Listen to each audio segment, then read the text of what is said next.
Friends, हम हिंदी साहित्य का इतिहास पढ़ रहे थे, जो कि हिंदी साहित्य का वस्तुनिष्ठ इतिहास है सरस्वती पांडे एवं गोविंद पांडे का।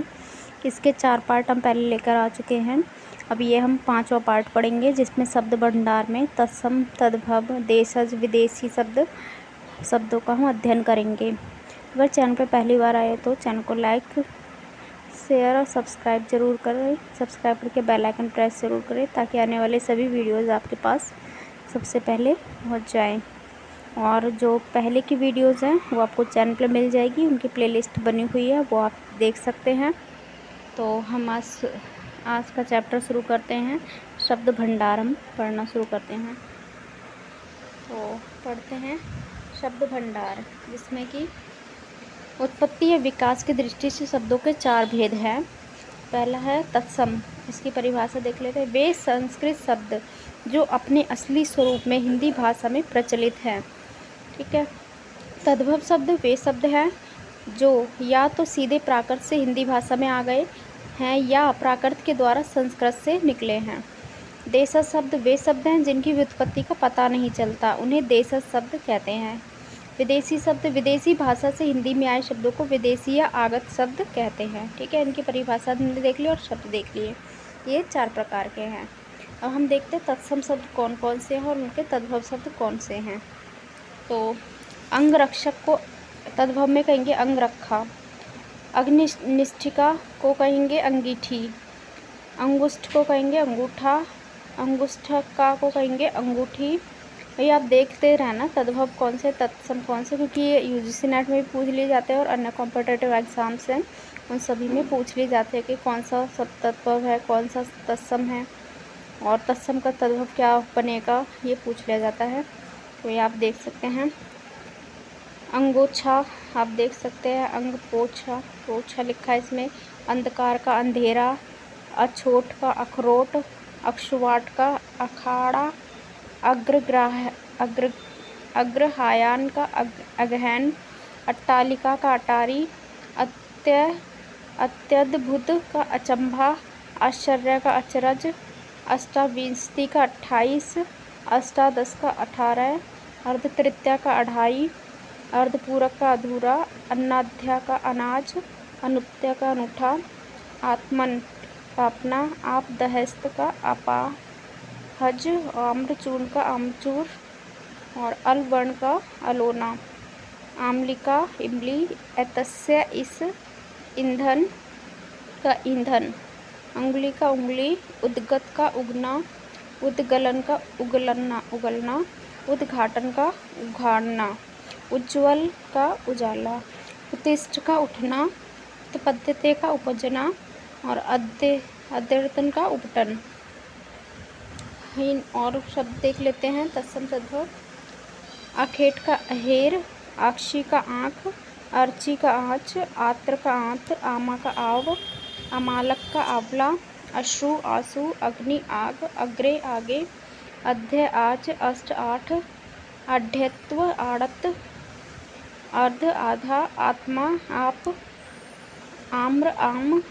आदार्शिका आरसी। अपाक आवा। आशा का आस। आश्रय का आसरा। एकत्र का इकट्ठा। इयत का इतना। आदित्यवार का इतवार। कस्यकार का कसेरा। कर्षपट्टिका का कसोटी। कथानिका का कहानी। कर्त का काट। काष्ठ का काठ। कुआथ का काड़ा। कर्ण का कान। कृष्ण का काना। कर्म का काम। कपाट का किवाड़। कृषाण का किसान। आगे पढ़ लेते हैं हम और भी शब्द तत्सम और तद्भव। उच्च का ऊंचा। इच्छु का ऊख। उत्खल का उत्खल और ऊर्ण का ऊन। ईदृश का ऐसा। उखल का ओखल। उपाध्याय का ओझा। ओष्ठ का ओठ। अवर का ओर। अवश्य का ओश। अब मूर्ध का औंधा और अपर का और। ककंती का कंगी। स्कंद का कंधा। कमल का कंवल। कत्ती का कई। कृत्यगृह का कचहरी। कच्छप का कछुआ। काष्ठगृह का कटहरा। कटफल का होगा कंटहल। करपास का होगा कपास। कल्य का होगा कल। खजू का होगा खाज। खटुबा का होगा खाट, खरजू का होगा खुजली, क्षेत्र का होगा खेत, क्षेत्रित मतलब खेती, शोधन खोदना, गंधर्व गधा, गलन गलना, गंभीर गहरा, ग्रंथि गांठ, गृहद्रा गीध, कंदुक गेंद, गौरिक गेरू। आगे देखते हैं।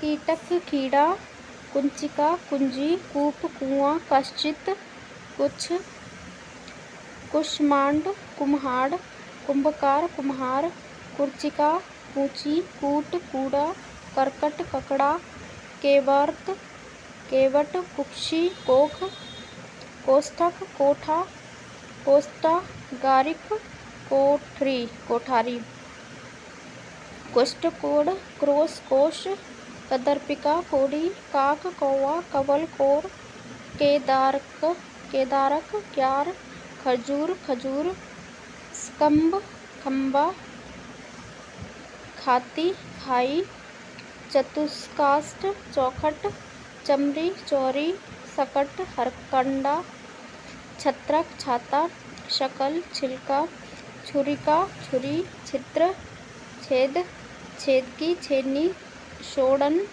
छोड़ना, जम्बिका जम्हाई, ज्वलन जलना, जागरण जागना, जाड्य जाड़ा। आगे देख लेते हैं हम।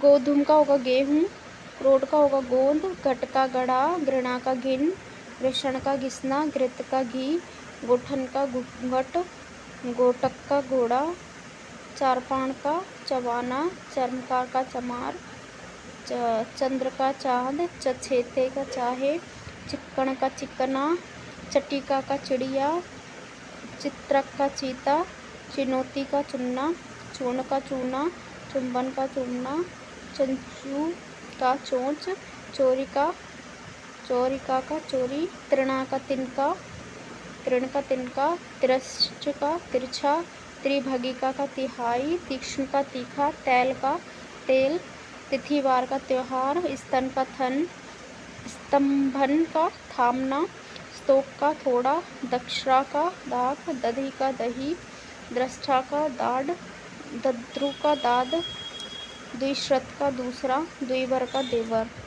आगे है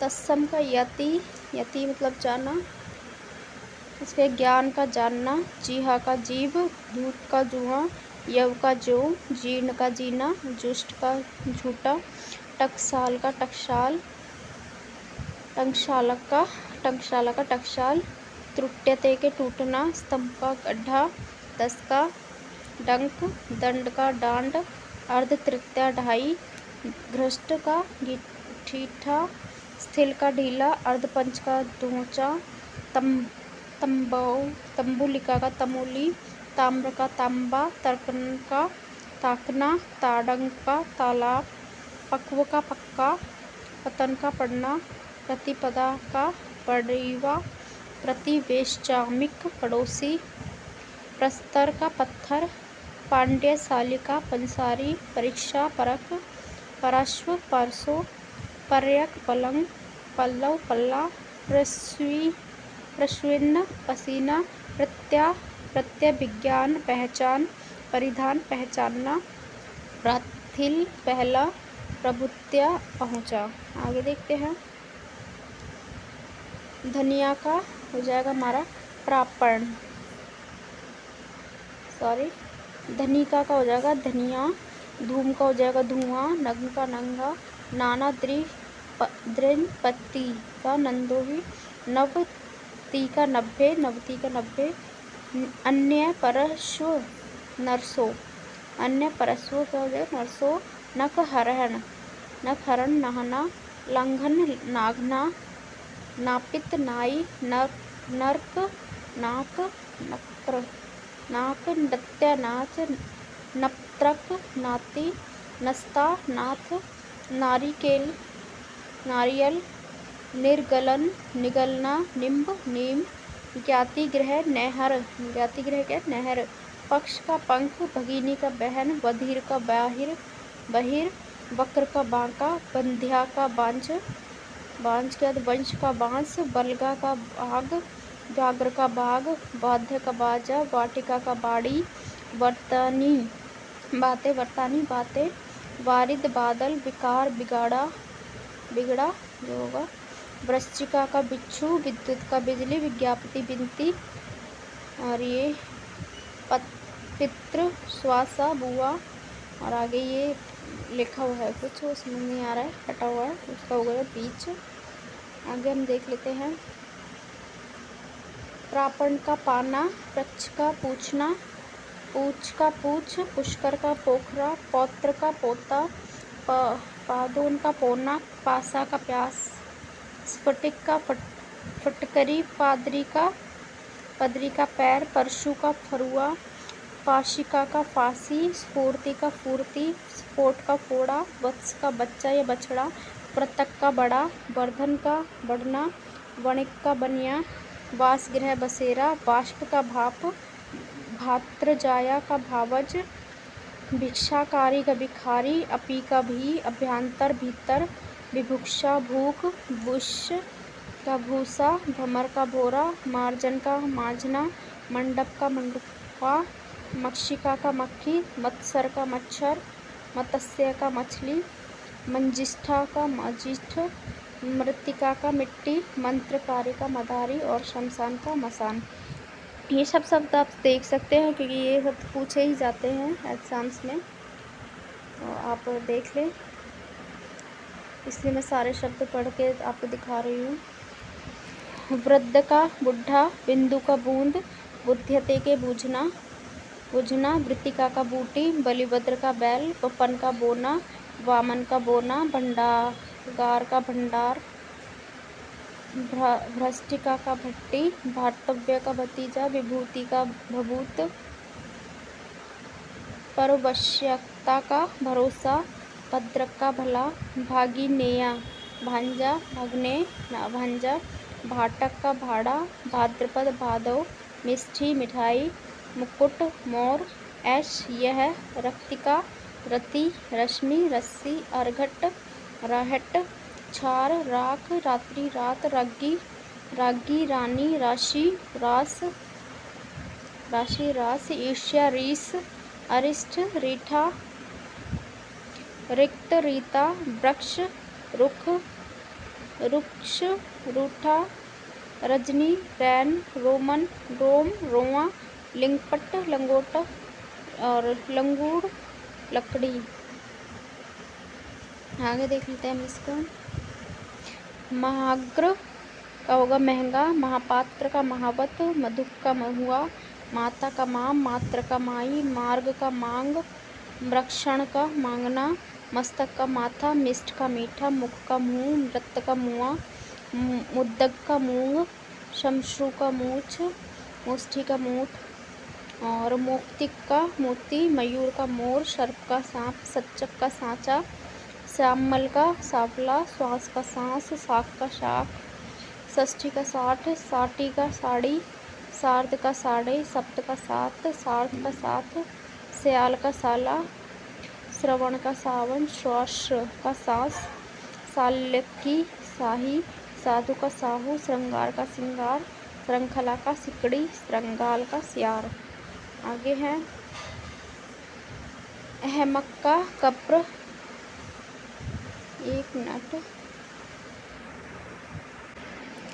हमारे तत्सम तद्भव संपूर्ण पूरे हो गए हैं। अब हम उर्दू शब्द देख रहे हैं। इसमें है अहमक, अल्लाह, आसार, आखिर, आदमी, आदत, इनाम, इजलास, इज्जत, इमारत, इस्तीफ़ा, इलाज, दलाल, दुकान, दिक, दुनिया, दौलत, दान, दीन, नतीजा, नशा, नाल, नकद, नकल, नहर, फ़कीर, फ़ायदा, फैसला।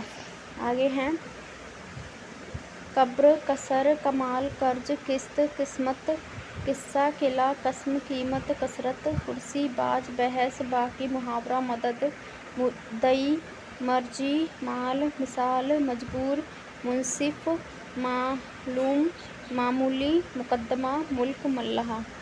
आगे देखते हैं ख्याल, गरीब, गैर, जाहिल, जिस्म, जलसा, जनाब, जवाब, जहाज, जालिम, जिक्र, तमाम, मवाद, मौसम, मौका, मौलवी, मुसाफिर, मशहूर, मजमून, मतलब, मानी, मात, यतीम, राय, लिहाज, लफ्ज़, लहजा, लिफाफा।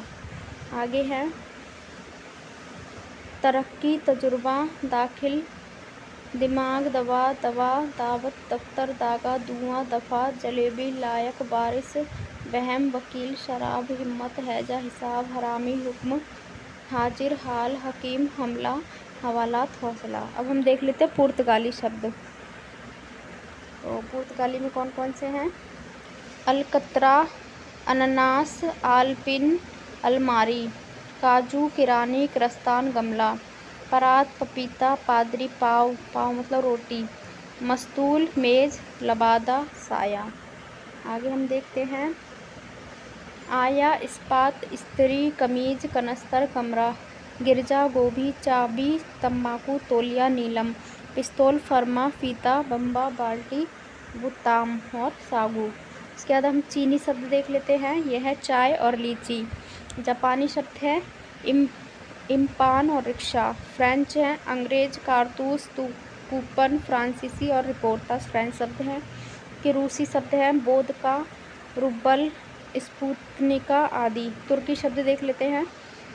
उर्दू कालीन, काबू, कैंची, कूली, कुर्की, चाकू, चिक, चम्मच, चकमक, चेचक, तलाश, तोप, तोशक, दरोगा, बारूद, बहादुर, बेगम, लफंगा, लाश। सराय, सुराज, गलीचा, सौगात, बीबी, कुर्ता, मुगल, खच्चर, चोगा, बख्शी, तमगा, तमंचा, वेग, खां, खातून, आका, नागा। ये तुर्की शब्द है हमारा। पोस्तो शब्द देख लेते हैं। गटागट, आचार, अटकल, कलूटा, खचड़ा, खर्राटा, पटाखा, गुटरगू, गुंडा, टसमस, जमाल, गोटा, पठान, रोहिला, डेरा, कुड़कुड़ाना, नगाड़ा, तहस नहस, तड़ाका, तड़ाक, मटरगश्ती, लताड़, लुच्चा, हमजोली, बढ़ास। ठीक है, ये पोस्तो शब्द हमारे हो गए। आगे डच शब्द देख लेते हैं। डच में है तुरूप, बम, टांगे का आदि। ईरानी शब्द में शत्रप, मिहिर, तीर, तूत आदि। अंग्रेजी शब्द देख लेते हैं हम। Appeal, court, magistrate, police, collector, pencil, pen, library, school, college. इसके बाद अस्पताल, डॉक्टर, पेपर, ऑपरेशन, गैस, अफसर, telephone, ticket, train, fees. Team machine आगे है ये। Team machine, union, cinema, party, diary, sweater, colour, cancer, coat, nurse, vote, tax, guard, scooter, hero, bus, car, card और order. अब देशज शब्द देख लेते हैं। इसमें द्रविड़ भाषा से है उड़द, ओसार, कज्जल, कच्चा, कटोरा, कांच, काका, केड़, कुटी, कुप्पी, केतकी, घुन, चंदन, चिकना, चूड़ी, झंडा, झूठ, टंटा। बाद टोपी, ठेस, डाक, नीर, पापड़, पिंड, पेट, भंगी, माला, मीन, मुकुट, लाही, लोटा, सूजी, इडली, सांभर, डोसा, पिल्ला। ठीक है। अनुकरणात्मक शब्द हैं किलकारी, खटखटाना, किलकारी, खर्राटा, सनसनाहट आदि। उसमें से अब जो विद्वानों के अनुसार जो परिभाषाएं दी गई हैं वो देख लेते हैं। संकर शब्द के बारे में देखते हैं। कुछ विद्वानों ने विकास के अनुसार शब्द का 5वां भेद जो है संकर शब्द माना है। अभी ऊपर हमने 4 भेद देखे थे और 5वां भेद हम किसे मान सकते हैं? तो संकर शब्दों को मान सकते हैं, जो 2 भाषाओं के मेल से बनता है। तो इसको देख लेते हैं। इसकी परिभाषा 2 भाषाओं के तत्वों के मिश्रण से निर्मित शब्द को संकर शब्द कहते हैं। जैसे वोट दाता, फैशन परस्त, मोटर गाड़ी आदि। तो हम देख लेते हैं। आप संकर शब्द भाषा विज्ञान देखते हैं। अब हम भाषा विज्ञान देख लेते हैं। हमारे शब्द भंडार कंप्लीट हो चुका है। तो भाषा की विज्ञान की परिभाषा हम देखते हैं। भाषा के मुख्यतः 4 तत्व होते हैं। ध्वनि, शब्द को पद भी कह सकते हैं, उसके बाद वाक्य और अर्थ। इन 4 तत्वों को ही भाषा विज्ञान के अंतर्गत भाषा विज्ञान के 4 अंग माना जाते हैं। ठीक है। ध्वनि, शब्द, वाक्य और अर्थ। ध्वनि, शब्द, वाक्य, अर्थ, इनको याद रखना। आगे देखते हैं। भाषा के चारों तत्वों की परिभाषा निम्नवत है। तो परिभाषा देख लेते। ध्वनि की परिभाषा है, उच्चारण की दृष्टि से भाषा की लघुत्तम इकाई है ध्वनि। ठीक है, याद रखना लघुत्तम इकाई क्या है भाषा की दृष्टि से, तो ध्वनि है। उच्चारण की दृष्टि से भाषा की लघुत्तम इकाई ध्वनि है। और सार्थकता की दृष्टि से भाषा की लघुत्तम इकाई शब्द है। किसकी? इससे सार्थकता की दृष्टि से शब्द है। भाषा की व्याकरणीय योग्यता की से प्राप्त लघुत्तम इकाई पद या रूप है। तो व्याकरणिक योग्यता के अनुसार क्या है? पद या रूप।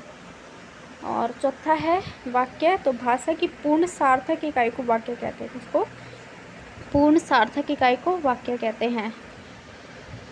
खाली सार्थक इकाई क्या है पूछा जाए तो शब्द आ जाएगा उसमें सार्थकता पर। ठीक है, उच्चारण की दृष्टि से पूछा जाए तो ध्वनि, और व्याकरणिक दृष्टि से पूछा जाए तो पद या रूप। ठीक है, उसके बाद में भाषा की पूर्ण सार्थक पूछा जाए तब वाक्य आएगा, और खाली सार्थक पूछा जाए तो उसमें शब्द आएगा। ध्वनि विज्ञान हम पढ़ लेते हैं। ध्वनि को स्वनिम भी कहते हैं। स्वनिम शब्द संस्कृत के स्वन धातु से बना है। इसका अर्थ होता है ध्वनि। ठीक है, आगे है ध्वनि के 3 पक्ष होते हैं, उत्पादन, संवहन और ग्रहण। ध्वनि का उत्पादन वाग इंद्रियों से होता है। किससे होता है? वाग इंद्रियों से होता है। उसके संवाहन के लिए वायु तरंगे कार्य करती हैं, और ग्रहण की क्रिया कर्ण कान द्वारा होती है।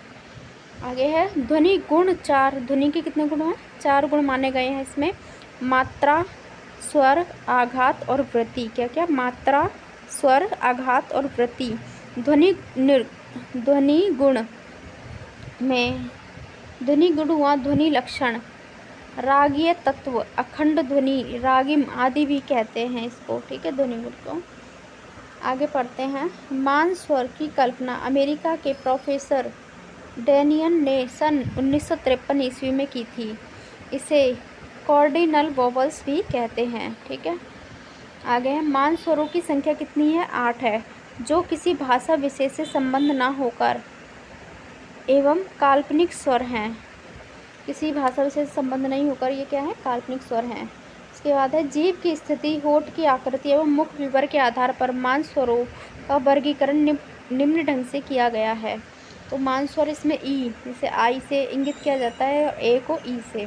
तो मुख विवर इसका क्या है? ई का संवृत है और ए का अर्ध संवृत है। जीभ की स्थिति दोनों में अग्र है, और होठ की स्थिति आवर्त मुखी है दोनों में। आगे हम देख लेते हैं। ए को ई से क्या रहता है? इसमें अर्थ विवृत होगा, और जीभ की स्थिति जो है अग्र होगी, आवर्तमुखी होगा। और आ को इसको ए से इंगित किया जाता है, इसे विवृत अग्र भाग से होगी और आवर्तमुखी होगी। आ को ए से विवृत होगा इसका, और पश्चिम भाग से होगी जीभ की स्थिति, और वृत्तमुखी होगा। ओ से इसे ई की तरह से मतलब इंगित किया जाता है, अर्ध विवृत होगा ये, पश्चिम इसकी स्थिति होगी जीभ की, और वृत्तमुखी होगा। ओ को ओ से अर्ध संवृत है, ये पश्चिम स्थिति है जीभ की और वृत्तमुखी है। ऊ को यू से संवृत है, ये पश्चिम इसकी स्थिति है जीभ की और वृत्तमुखी है। मान स्वरों को प्रधान स्वर में स्वर भी कहते हैं। ठीक है, मान स्वरों को क्या कहते हैं? प्रधान स्वर में स्वर भी कहते हैं। और गौण मान स्वरों की संख्या 7 है। कितनी है गौण मान स्वरों की संख्या? 7 है। आगे पढ़ते हैं। स्वनिम को ध्वनि ग्राम भी कहा जाता है, जो अंग्रेजी के फिनोमी का रूपांतरण है, किंतु भारत सरकार के पारिभाषिक एवं तकनीकी शब्दावली आयोग ने फिनोमी का हिंदी अनुवाद क्या किया है? स्वनिम माना है। तो स्वनिम के 2 भेद होते हैं, खंडेय और खंडेतर स्वनिम। ठीक है, आगे देखते हैं। तो ये हो गए खंडेय ध्वनि और खंडेतर ध्वनि, सिगमेंटल और सुपर सिगमेंटल। ठीक है, आगे देखते हैं। ऐसी ध्वनि जिन्हें हम स्वतंत्र रूप से उच्चारित कर सकते हैं उन्हें खंडेय ध्वनि कहते हैं। क्या कहते हैं? जिन्हें स्वतंत्र रूप से उच्चारित कर सकते हैं ये खंडेय स्वनिम कहते हैं। इसके 2 भेद है, स्वर और व्यंजन। आगे जिन ध्वनियों का स्वतंत्र उच्चारण नहीं हो सकता उन्हें खंडेतर स्वनिम कहते हैं। तो जिनका स्वतंत्र रूप से उच्चारण नहीं होता उन्हें क्या कहते हैं? खंडेतर स्वनिम कहते हैं। इसके प्रमुख भेद है अनुनासिकता, सुर, अनुतान और संगम। क्या क्या है? अनुनासिकता, सुर, अनुतान और संगम। ठीक है, आगे देखते हैं। प्रसिद्ध ध्वनि नियम निम्नलिखित हैं। ग्रिम नियम किसने दिया? याकोब ग्रिम ने, ये जर्मन के थे, इनकी जन्म मृत्यु देख सकते हैं। ग्रासमैन नियम दिया है हेमर्न ग्रासमैन ने, जर्मन के हैं। बर्नर नियम दिया है कार्ल ऑल्फ्रेड बर्नर ने, जर्मन के थे। तालव्य नियम दिया है विल्हेम थॉमसन व कार्लित्स ने। और मूर्धन्य नियम दिया है प्रोफेसर पार्ट व प्रोफेसर फोर्तुना ताबे ने। ठीक है, ये रूसी के वैज्ञानिक थे, जो भी हैं भाषा वैज्ञानिक थे। आगे पद या रूप विज्ञान हम पढ़ लेते हैं। तो प्रयोग समर्थ सार्थक शब्द को पद कहते हैं। प्रयोग समर्थ सार्थक शब्द को क्या कहते हैं? हम पद कहते हैं। यास्काचार्य ने पद के मुख्य 4 भेद माने। कितने भेद माने हैं? 4 भेद। इसमें पहला है नाम, दूसरा आख्यात, तीसरा उपसर्ग और चौथा है निपात। ठीक है, रूपिम को 4 प्रमुख आधारों पर वर्गीकृत किया जाता है। तो इसमें आगे देख लेते हैं हम 4 कौन से आधारों पर वर्गीकृत किया है। तो है इसका प्रयोग, रचना, अर्थ व संबंध, तत्व और खंडीकरण। ठीक है, तो प्रयोग के आधार पर मुक्तक रूपिम और बद्ध रूपिम, रचना के आधार पर संयुक्त रूपिंग और मिश्रित रूपिंग, अर्थ व संबंध के आधार पर अर्थ तत्व प्रदर्शक रूपिम, संबंध तत्व प्रदर्शक रूपिम, खंडीकरण के आधार पर खंडात्मक रूपिंग और अखंडात्मक रूपिंग। तो मुक्त रूपिम में संयुक्त रूपिम, अर्थ तत्व प्रदर्शक रूपिम और खंडात्मक रूपिम। और बद्ध रूपिम में हो जाएगा मिश्रित रूपिम, संबंध तत्व प्रदर्शक रूपिम और अखंडात्मक रूपिम। वाक्य विज्ञान देख लेते हैं। वाक्य विज्ञान में हमारा क्या क्या आ रहा है? तो वाक्य विज्ञान पढ़ लेते हैं। पंडित कामता प्रसाद गुरु के अनुसार एक विचार पूर्णता से प्रकट करने वाले शब्द समूह को क्या कहते हैं? वाक्य कहते हैं। तो एक विचार पूर्णता से प्रकट करने वाले शब्द समूह को वाक्य कहते हैं। आचार्य शुक्ल के अनुसार आकांक्षा, योग्यता और आसक्ति से युक्त पद समूह वाक्य कहलाते हैं। ठीक है, तो शुक्ल के अनुसार क्या दे रखा है इन्होंने, ये इम्पोर्टेंट है। आकांक्षा, योग्यता और आसक्ति से युक्त पद समूह वाक्य कहलाते हैं। इसके बाद है पद और वाक्य के महत्व की प्रतिष्ठा को लेकर 2 दार्शनिकों सिद्धांत प्रसिद्ध हैं। आचार्य शुक्ल का ये याद रखना आपको। आकांक्षा, योग्यता और आसक्ति से युक्त पद जो हैं समूह वाक्य कहलाते हैं। आगे हम देख लेते हैं सिद्धांत, प्रवर्तक और कथन। अभिहितान्वयवाद पदवाद, इसके प्रवर्तक है कुमारिल भट्ट और इनका ये कथन है अभिहिताना पदार्थ नाम अन्वय। ठीक है, और दूसरा सिद्धांत है अन्विताभिधानवाद वाक्यवाद, इसे बोला है प्रभाकर बुरुस के प्रवर्तक है अन्वितानाम पदार्थनाम अभिधानाम, ये इसका कथन है। आगे कविराज विश्वनाथ ने वाक्य के 3 अनिवार्य तत्व माने हैं। ठीक है, 3 अनिवार्य तत्व में है आकांक्षा, योग्यता और आसक्ति। ठीक है, तो आकांक्षा अर्थ ज्ञान की पूर्ति की जिज्ञासा, योग्यता बुद्धि संगत संबंध, आसक्ति अव्यवधान। ठीक है, वाक्य के मुख्यतः 2 अवयव होते हैं, उद्देश्य और विधेय। वाक्य के कौन कौन से 2 अवयव होते हैं? उद्देश्य और विधेय। ठीक है, आगे विभिन्न आधारों पर वाक्य के भेद हैं, वो हम देख लेते हैं। तो अर्थ के आधार पर कितने हैं वाक्य के भेद? 8 हैं। क्रिया के आधार पर 2 हैं, रचना के आधार पर 3 है, शैली के आधार पर 3 है, आकृति के आधार पर 2 हैं। ये आपको याद रखने हैं। वाक्य के भेद पूछ लिए जाते हैं कि किसके आधार पर कितने भेद हैं। तो अर्थ के आधार पर आप ऐसे याद रख सकते हैं, आ से अर्थ, आ से 8। ठीक है, तो आ से अर्थ, आ से 8 भेद हैं इसके। कौन कौन से हैं? विधान सूचक, निषेध सूचक, आज्ञा सूचक, प्रश्न सूचक, विस्मय सूचक, संदेह सूचक, इच्छा सूचक और संकेत सूचक। एक बार और पढ़ लेते हैं ताकि आपको याद हो जाए। विधान सूचक, निषेध सूचक, आज्ञा सूचक, प्रश्न सूचक, विस्मय सूचक, संदेह सूचक, इच्छा सूचक और संकेत सूचक। इसके बाद क्रिया के 2 भेद हैं क्रिया के आधार पर। तो क्रिया में ये आपका का और या ऐसे याद रख लेना, क्रिया 2 वर्ड इसमें मिल रहे हैं, तो इसमें 2 भेद है हमारा, क्रिया युक्त और क्रिया विहीन। ठीक है, क्रिया युक्त और क्रिया विहीन, जो क्रिया के साथ हो क्रिया युक्त, जो क्रिया के बिना हो क्रिया विहीन। उसके बाद रचना के आधार पर हमारे 3 भेद हैं, ऐसे याद रख सकते हैं। रचना में कितने वर्ड हैं? 3 वर्ड हैं, तो इससे याद रखना कि 3 भेद हैं, सरल वाक्य, मिश्र वाक्य और संयुक्त वाक्य। शैली के आधार पर हमारे 3 भेद हैं, शैली के आधार पर आपको याद रखना पड़ेगा और आकृति के आधार पर 2 भेद हैं। तो शैली के आधार पर कौन कौन से भेद है याद रखना, स्थिर, समीकृत और आवर्तक। ठीक है, शैली के आधार पर कौन कौन है, स्थिर, समीकृत और आवर्तक। इसके बाद आकृति के आधार पर भी 2 भेद है हमारे, योगात्मक और अयोगात्मक। ठीक है, आकृति के आधार पर 2 भेद हो गए, शैली के आधार पर 3 भेद हो गए। बाकी वो आपको अर्थ के आधार पर 8, क्रिया के आधार पर 2, रचना के आधार पर 3, शैली के आधार पर भी 3 है, रचना और शैली।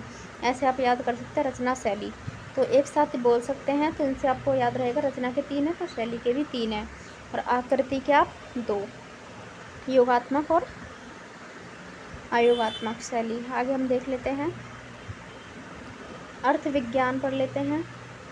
तो अर्थ विज्ञान में शब्द के द्वारा जो प्रतीत होता है उसे क्या कहते हैं, अर्थ कहते हैं। शब्द के द्वारा जो प्रतीत हो उसे अर्थ कहते हैं। आगे है, संकेत ग्रह अर्थबोध के भारतीय विद्वानों ने 8 साधन माने हैं तथा पाश्चात्य विद्वानों ने 3 साधन माने हैं। किसके, संकेत ग्रह या अर्थबोध के भारतीय विद्वानों ने 8 साधन माने हैं तथा पाश्चात्य विद्वानों ने कितने माने हैं, 3 साधन माने हैं अर्थ विज्ञान में। 8 तो माने हैं भारतीय विज्ञान विद्वानों ने, और जो 3 माने हैं वो किसने माने, पाश्चात्य विद्वानों ने। ठीक है, आगे देख लेते हैं भारतीयों ने क्या क्या माना है। तो यह भारतीय में व्याकरण, आप्तवाक्य, उपमान, वाक्यशेष, जिसे प्रकरण कहते हैं, विवृत्ति, व्याख्या, विवरण, प्रसिद्ध पद का सानिध्य और व्यवहार और कोश। ठीक है, पाश्चात्य ने माना है व्यवहार, विवरण और अनुवाद। ठीक है, व्यवहार, विवरण और अनुवाद। बाकी जो 8 माने वो भारतीयों ने माने हैं। कौन कौन से माने एक बार रिपीट कर लेते हैं तो याद हो जाएगा, व्याकरण, आप्तवाक्य, उपमान, वाक्यशेष, विवृत और प्रसिद्ध पद का सन्निधि, व्यवहार और कोश। पाश्चात्य ने व्यवहार, विवरण और अनुवाद, व्यवहार, विवरण और अनुवाद। आगे देख लेते हैं हम, हिंदी साहित्य कोश के अनुसार शब्द की शक्ति उसके अंतर्निहित अर्थ को व्यक्त करने वाले व्यापार उसके भेद हैं। तो शब्द शक्ति के बारे में हम देख लेते हैं कि कितने भेद हैं और कौन कौन से हैं। तो शब्द कौन से, वाचक शब्द से हमारी कौन सी शब्द शक्ति आती है, अभिधा शब्द शक्ति। इसमें मुख्य अर्थ क्या होता है, वाच्य होता है, जिसे मुख्य अर्थ कहते हैं। लक्षक शब्द को लक्षणा शब्द शक्ति होती है, इसमें लक्ष्य जो है गौण अर्थ है। व्यंजक जो है व्यंजना शब्द शक्ति से आती है, व्यंग्य इसका प्रत्ययमान है। ठीक है, आगे देख लेते हैं, प्रमुख शब्द शक्तियों की परिभाषाएं हम देखते हैं। ठीक है, इम्पोर्टेंट है, ये पूछ ली जाती हैं तो आप ये याद में रखना। करते हैं अभिधा शब्द शक्ति के बारे में, साक्षात सांकेतिक अर्थ मुख्यार्थ का बोध कराने वाली व्यापार को अभिधा शक्ति कहते हैं। ठीक है, जो हमें सुनते ही जिसका बोध हो जाए, मतलब साक्षात सांकेतिक अर्थ हमें मुख्यार्थ जो है मुख्यार्थ का बोध हो जाए, जो हम बोल रहे हैं उसी का हमें समझ में आ जाए तो क्या है, अभिधा शब्द शक्ति है। वहीं लक्षणा शब्द शक्ति मुख्यार्थ का बाधा होने पर, जैसे मुख्यार्थ हमें अभिधा में तो मुख्यार्थ समझ आ रहा था, लेकिन जब मुख्यार्थ में बाधा होने पर रूढ़ि के कारण या किसी प्रयोजन के लिए मुख्यार्थ से संबंध अन्य अर्थ ज्ञान जिस शक्ति के द्वारा होती है, मतलब मुख्यार्थ में तो बाधा हो जाए और हमें कुछ अन्य ज्ञान इससे प्राप्त हो, तो वहाँ पे कौन सी होती है, वह लक्षणा है। अर्थात लक्षणा के 3 हेतु हैं। कौन कौन से हेतु हैं ये हम देख लेते हैं। कारण है मुख्यार्थ में बाधा, ये इम्पोर्टेंट है, ये पूछ लिए जाते हैं कौन कौन से हेतु हैं इसमें। लक्षणा में मुख्यार्थ का में बाधा होना, मुख्यार्थ का लक्ष्यार्थ होना, लक्ष्यार्थ के योग और रूढ़ि या प्रयोजन होना। ठीक है, ये तीनों पूछ लिए जाते हैं। मुख्यार्थ की बाधा, मुख्यार्थ में बाधा होना, मुख्यार्थ का लक्ष्यार्थ से योग होना और रूढ़ि या प्रयोजन। तो ये याद रखना है आपको ज़रूर, मुख्यार्थ का बाधा होना, मुख्यार्थ में बाधा होना और मुख्यार्थ का लक्ष्यार्थ से योग होना और रूढ़ि या प्रयोजन। व्यंजना शब्द शक्ति हम पढ़ लेते हैं। व्यंजना में व्यंजना शक्ति ऐसे अर्थ को बतलाती है इसमें अभिधा, लक्षणा या तात्पर्य वृत्ति द्वारा उपलब्ध नहीं होती।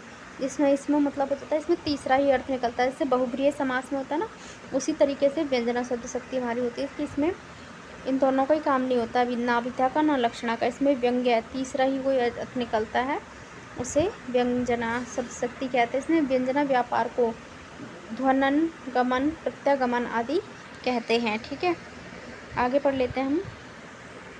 पाश्चात्य विद्वानों ने अर्थ के 3 भेद माने हैं, कोशार्थ, व्याकरणार्थ और अनित्यार्थ। शब्द मुख्य 2 प्रकार के होते हैं, एकार्थ और अनेकार्थक। आगे पढ़ते हैं हम। एकार्थक शब्दों के अर्थ निर्णय 10 साधन माने गए। अनेकार्थक शब्दों के अर्थ निर्णय 14 साधन माने गए हैं। तो एकार्थक शब्दों के देख लेते क्या क्या है। वक्ता, बोद्धा, यह श्रोता, वाक्य, वाच्य, अन्य, सन्निधि, प्रकरण, देश, काल, काकू, चेष्टा। अनेकार्थक में होता है संयोग, वियोग, सहचार्य, विरोध, अर्थ, प्रकरण, लिंग, अन्य, शब्द का सन्निधि, सामर्थ्य, औचित्य, देश, काल, व्यक्ति और स्वर। अर्थ परिवर्तन की 3 दिशाएं हैं जो निम्न है। अर्थ विस्तार, अर्थ संकोच और अर्थादेश। ठीक है, अर्थ परिवर्तन की कौन कौन सी दिशाएं हैं? तो अर्थ विस्तार, अर्थ संकोच और अर्थादेश। अर्थ परिवर्तन की दिशाओं के रेखा चित्र हैं। अर्थ विस्तार, अर्थ संकोच और अर्थादेश। तो अर्थादेश के अंदर और 4 हैं। अर्थोत्कर्ष, अर्थोपकर्ष और मूर्तिकरण, अमूर्तिकरण। ठीक है, अर्थ परिवर्तन या विकास के अंतर्गत अर्थ विस्तार की दृष्टि से प्रमुख शब्द हैं। तो इनके देख लेते हैं प्रमुख शब्द एक बार हम। तो स्याही, काली स्याही के अर्थ में इसे हम पहले लेते थे और सभी रंगों की स्याही के लिए अब हम यूज़ करते हैं इसको। तेल, पहले तेल शब्द का प्रयोग सिर्फ तिल के तेल के लिए होता था और अब सभी प्रकार के तेल के लिए होता है। कुशल, जो कुशों को लाने में कुशल हो उसके लिए कुशल का प्रयोग होता था और अब जो निपुण हो, चतुर हो, उसके लिए कुशल शब्द का प्रयोग होता है। प्रवीण, जो वीणा वादन में निपुण था उसके पहले जो है प्रवीण शब्द का प्रयोग होता था, लेकिन अब जो दक्ष और चतुर है उसके लिए प्रवीण शब्द का प्रयोग होता है। महाराज, पहले राजा के लिए प्रयोग होता था और रसोइया के लिए प्रयोग होता है। गवेषणा, गाय चराने वाले को कहते थे लेकिन अब खोज के लिए प्रयोग होता है। ठीक है, तो इसका विस्तार हो गया इस तरीके से। अब हम पढ़ते हैं अर्थ परिवर्तन या विकास के अंतर्गत अर्थ संकोच की दृष्टि से प्रमुख शब्दों की सूची निम्न है। तो शब्द सर्प, जो सरकता है, सांप, परिवर्तन अर्थ है इसका। आगे देख लेते हैं। कुंजर, जो कुंज में विचरता है, हाथी। धान्य, धान से संबंध, चावल, अन्न। मोदक, प्रसन्न करने वाला, लड्डू। बाढ़, बढ़ने की क्रिया, जाला, वेग। लगान, जो लगाया गया, कर। गौ, इंद्रिय, पृथ्वी, गाय। ये विस्तार शब्द हो गए उनके। ऋक्ष, नक्षत्र, ऋषि, रीछ, भालू के लिए। आदर्श, दर्पण, प्रतिलिपि, अनुकरणीय। आशा, दिशा, इच्छा, इच्छा। अवतार, उतार, भूमि, देवता का जन्म। मृग, पशु, हिरण के लिए।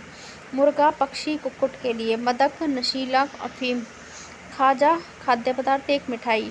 अन्न, खाया हुआ चना, गेहूँ। लोह, धातु, लोहा। अर्थ परिवर्तन के अंतर्गत अर्थादेश की दृष्टि से कुछ प्रमुख शब्दों की सूची है, वो देख लेते हैं। अर्थोत्कर्ष, अर्थोपकर्ष और अमूर्तिकरण और मूर्तिकरण में क्या क्या शब्द हो जाएंगे? तो अर्थोत्कर्ष में हो जाएगा मुक्त, फिरंगी, पाखंड, चाल, दमदार, चारबाग, सुहागिन, देहाती, चमार, सीधा साधा, हजरत, गवेषणा, देवदासी, महाजन, सभ्य। वहीं अर्थोपकर्ष में देख लेते हैं असुर, जुगुप्सा, शौच, कृष्ण, त्योहार, मुहूर्त, घृणा, मधुर, वज्र, वटुक, आबदस्त, महाराज, मंदिर, कलश, नाम, कुंभ। अमूर्तिकरण में लाठी, सहारा, कांटा, दर्द, भार, जिम्मेदारी, निगमन, व्यस्त, गधा, मूर्ख, पूंछ, उपाधि, आंख दिखाना, माथा ठनकाना, अंधकार, निराशा, पतझड़, दुख, जुगनू, बुद्धि, चेतना, पतवार, सहारा, ऋषि, मृग, ज्ञान, सलभ, सांसारिक मोह, समुद्र, आत्मा। मूर्तिकरण, उपन्यास, सुहाग, सौभाग्य, सामग्री, संचय, बात उड़ाना, विचार, बिखरे गए, विरहाग्नि, विचारधारा, विद्याधन, देवता, जनता, सफेदी, उतराई, धुलाई, रंगाई, सावरी। अब हम पढ़ लेते हैं पद्य साहित्य। ठीक है, पद्य साहित्य हम नेक्स्ट वीडियो में शुरू करेंगे, इसके 6th पार्ट में। अब तक के लिए धन्यवाद और चैनल को लाइक शेयर सब्सक्राइब करके बेल आइकन प्रेस ज़रूर करें। धन्यवाद।